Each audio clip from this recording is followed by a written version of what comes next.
মাছ রান্না করে দেখাচ্ছি কিভাবে করি, আপনারা দেখতে থাকুন। এখন লেবু মাখিয়ে নেব।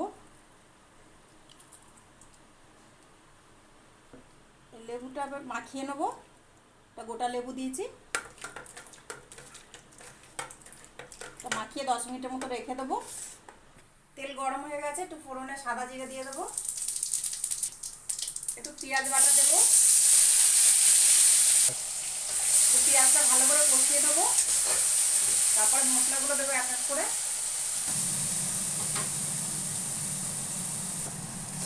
পেঁয়াজটা একটু ভাজা ভাজা হয়ে গেছে, এবার এক এক করে মশলাগুলো দিয়ে দেবো। এখানে আদা বাটা, রসুন বাটা, আদা বাটা আছে দিয়ে দেবো, ধনের গুঁড়ো, জিরের গুঁড়ো আছে দিয়ে দেবো,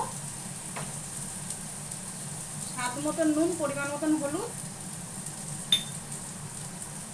কাঁচা লঙ্কা বাটা দেবো। কাঁচা লঙ্কা বাটা 1.5 চামচ মতন আছে। কালার হওয়ার জন্য একটু কাশ্মীরি রেড চিলি পাউডার দিয়ে দেবো। দিয়ে ভালো করে মশলাটা একটু কষিয়ে নেবো।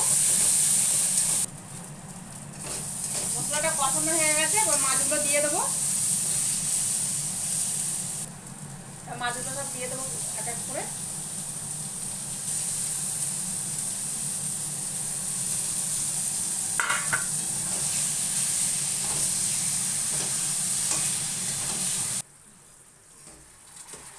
মাছটা হয়ে এসছে, আর একটুখানি হবে।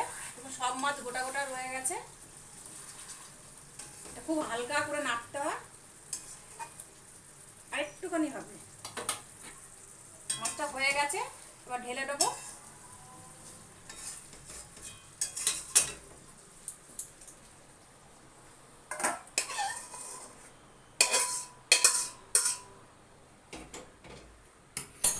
দেখুন প্রত্যেকটা মাছ গোটা গোটা রয়েছে।